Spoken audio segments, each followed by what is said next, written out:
जैसे डिफरेंशिएशन में chain rule था, फंक्शन के अंदर अगर फंक्शन होगा तो क्या करना है, वैसे ही यहाँ पे क्या होगा, यहाँ पे होगा इंटीग्रेशन बाय सब्स्टिट्यूशन।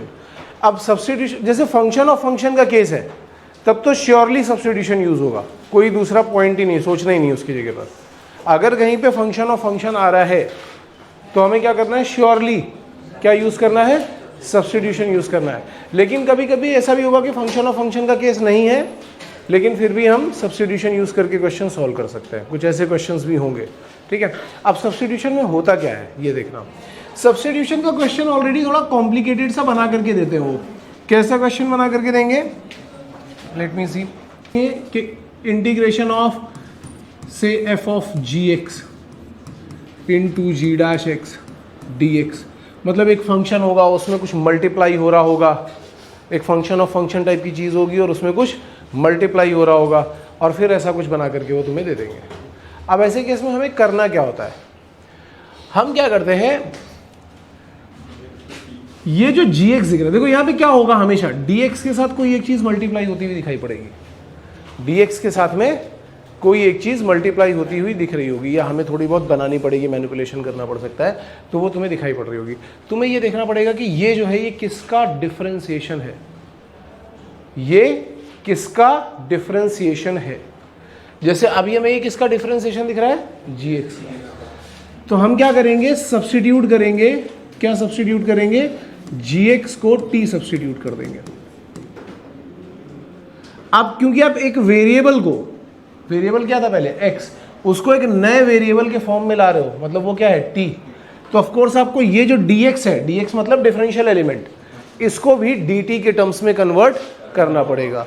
तो फिर हम क्या करेंगे, इसको डिफरेंशिएट करते हैं। अब आप इसको डिफरेंशिएट करोगे t के टर्म्स में तो क्या आ जाएगा, ये आएगा g dash x into D x by D T, और इधर क्या आएगा dt by D T, that is 1। तो हम directly g dash x dx को क्या लिख देते हैं, हम लिख देते हैं dt।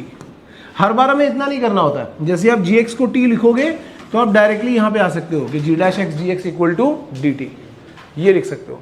तो अब देखो क्वेश्चन अपने आप सिंप्लीफाई हो गया, g डैश x dx ये क्या बन गया है, और अंदर वाले फंक्शन को हमने क्या लिया था, t। तो देखो ये इंटीग्रेशन क्या बनेगा, f ऑफ t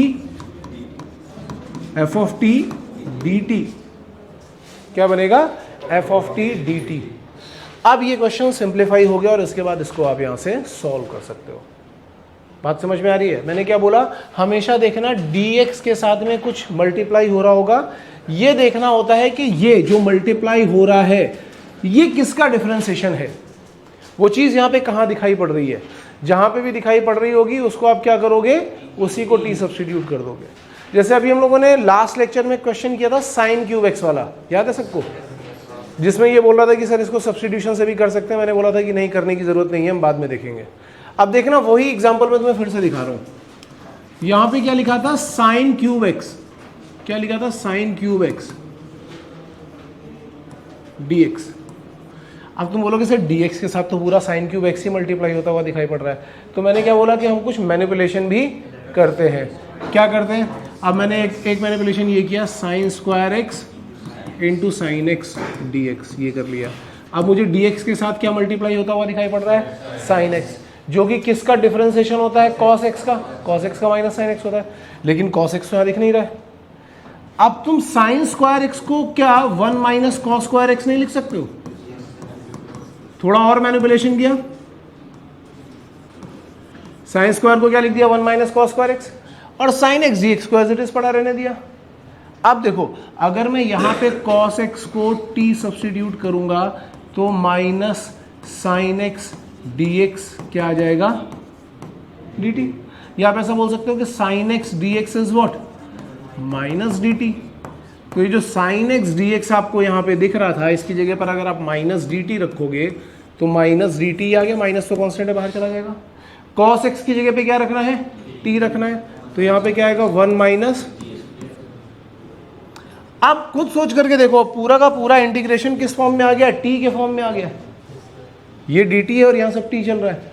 तो आप माइनस बाहर रखोगे, 1 को इंटीग्रेट करोगे तो क्या आएगा t, और t स्क्वायर को इंटीग्रेट करोगे तो क्या आएगा t cube by 3, plus C, last में टी का वैल्यू सब्स्टिट्यूट कर दो, टी क्या था cos x, तो ये क्या आएगा minus times cos x minus cos cube x by 3 plus c. एक ही इंटीग्रेशन के अलग अलग आंसर हो सकते हैं, ये याद रखना, एक इंटीग्रेशन के अलग अलग आंसर्स हो सकते हैं। जैसे हमने वहां पे किया था, याद है cos 3x sin 3x में आया था आंसर, फिर cos 3x में कन्वर्ट किया था। यहाँ पे देखो 3x नहीं आ रहा है, यहाँ पे किस में आ रहा है cos क्यूब x में आ रहा है। ये हो सकता है, ये आंसर हो सकता है, मेथड पे डिपेंड करेगा। तभी मैंने बोला था कि अगर इंटीग्रेशन का क्वेश्चन आता है और आपसे सॉल्व नहीं हो रहा, क्योंकि दो मेथड से सॉल्व किया, दो अलग अलग आंसर आ गए, हो सकता है वहां दोनों ही दिए हो और सी में उसने बोथ कर दिया हो। समझ में आ रही बात? अलग मेथड से आंसर अलग अलग आ सकता है, तो हमें क्या करना पड़ेगा, वहां पे हमें ऑप्शन को डिफरेंशिएट भी करना पड़ सकता है। वैसे आईएमयू के केस में ऐसा नहीं होता है, लेकिन जेई के केस में ऐसा हो जाता था, तो वहां पे डिफरेंशिएट करके सॉल्व करना पड़ सकता था अलग अलग आंसर्स को। हाँ, आप बता क्या हुआ? सर अगर हम sin x को t लेके उसको कि x to power n plus 1 formula लगा दें तो नहीं होगा? sin x को t लोगे? हाँ। चलो लेकर के देखते हैं। हमने लिया sin x को t,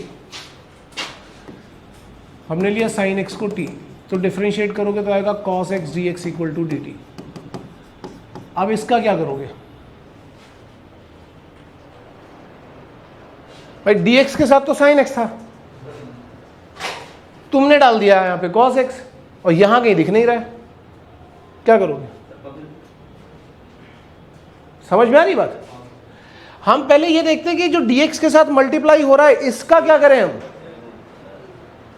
सबसे बड़ी प्रॉब्लम तो यही है ना, इसका क्या करें? इसको कैसे, कौन सी चीज का डिफरेंशिएशन करें जिससे ये dt में कन्वर्ट हो जाए? इसलिए मैंने क्या बोला, sin x किसका डिफरेंशिएशन होता है? cos x का। फिर हमने ये काम किया। बात समझ में आ रही है?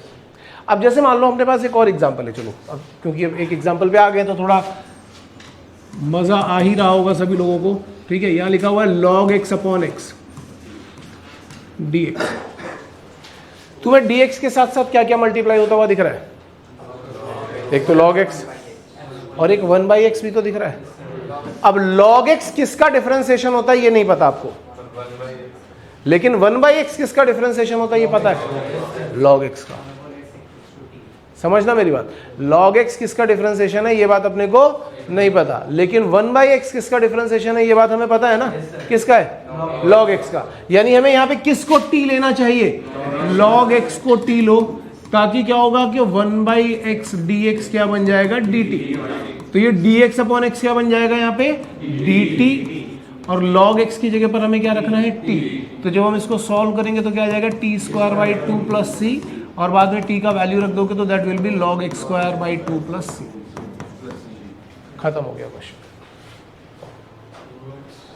Is that clear? सबको ये बात समझ में आ रही है? सभी लोगों को? अब हाँ, 1/x को t लो तो क्या आएगा? -1 upon X square D X equal to D T. फिर अब dx में क्या आने लगा? -1 अपॉन एक्स स्क्वायर। अब उसका क्या करोगे? यहाँ पे कहीं दिख रहा है? जो प्रॉब्लम क्रिएट करेगा उसको लेट नहीं करेंगे, जो dx के साथ मल्टीप्लाई हो रहा होगा हमें ये सोचना है कि वो किसका डिफरेंशिएशन है। तुम लोग क्या कर रहे हो, तुम्हें दिखाई पड़ रहा है कि ये 1/x प्रॉब्लम क्रिएट कर रहा है तो इसको t ले लेते हैं, लेकिन अगर आपने 1/x को t लिया तो इसका डिफरेंशिएशन करने के बाद तो यहाँ -1/x स्क्वायर आ गया ना, वो तो यहाँ था ही नहीं। हमें वो लाना है जो dx के साथ में है, तो dx के साथ में जो मल्टीप्लाई हो रहा है हमें ये सोचना है कि ये किसका डिफरेंशिएशन है। जब मैं 12th क्लास में था ना तो मेरा पूरा इंटीग्रेशन ऊपर से उड़ गया था, ये तो खास तौर से, क्योंकि मेरे सर ने यही बात बोल दी थी जो ये बोल रहा है कि जो प्रॉब्लम क्रिएट कर रहा है उसको t मान लो। अब वो तो पढ़ा रहे थे सालों से, और उनका एक स्टेटमेंट जो था वो मेरे दिमाग में ऐसे घुसा कि मुझे समझ ही नहीं आता था। अब प्रॉब्लम यहाँ एक क्रिएट कर रहा है 1/x, अगर मैंने इसको t मान लिया अब और बड़ी प्रॉब्लम क्रिएट हो गई। उसको t नहीं मानना है, जो प्रॉब्लम क्रिएट कर रहा है, और उससे भी ज्यादा अच्छा है dx के साथ देखो क्या क्या मल्टीप्लाई हो रहा है और वो किसका डिफरेंशिएशन है। जिसका डिफरेंशिएशन है उसको t मानना है। समझ में आ रही बात? अगर तुमने पीछे वाले पेज पे देखा होगा तो मैंने तो फॉर्मेट ही ऐसा रखा हुआ है कि dx के साथ कुछ मल्टीप्लाई हो रहा है, जो किसी का डिफरेंशिएशन है, जो फंक्शन अंदर कहीं ना कहीं पड़ा होगा उसका डिफरेंशिएशन होगा। तो हमें किसको t मानना है? g डैश x को नहीं मानना है, हमें gx को मानना है, ताकि g dash x dx manage हो जाए वहां पे। क्लियर है? अब इसमें क्या होता है ना, इसमें कुछ कुछ स्टैंडर्ड्स होते हैं और क्वेश्चन भी बहुत स्टैंडर्ड बेस आ जाते हैं, बहुत बार स्टैंडर्ड बेस आते हैं, बहुत बार स्टैंडर्ड बेस नहीं भी आएंगे। तो मैं पहले स्टैंडर्ड बेस वाले क्वेश्चन करवाऊंगा जो स्टैंडर्ड पे ही चल रहे होंगे, और फिर उसके बाद हम क्या करेंगे कि जो नेक्स्ट लेवल के क्वेश्चन होंगे उस पर हम जाएंगे। जैसे इसमें एक स्टैंडर्ड ही होता है कि, अलग से लिख देता हूं मैं, स्टैंडर्ड नंबर 1 है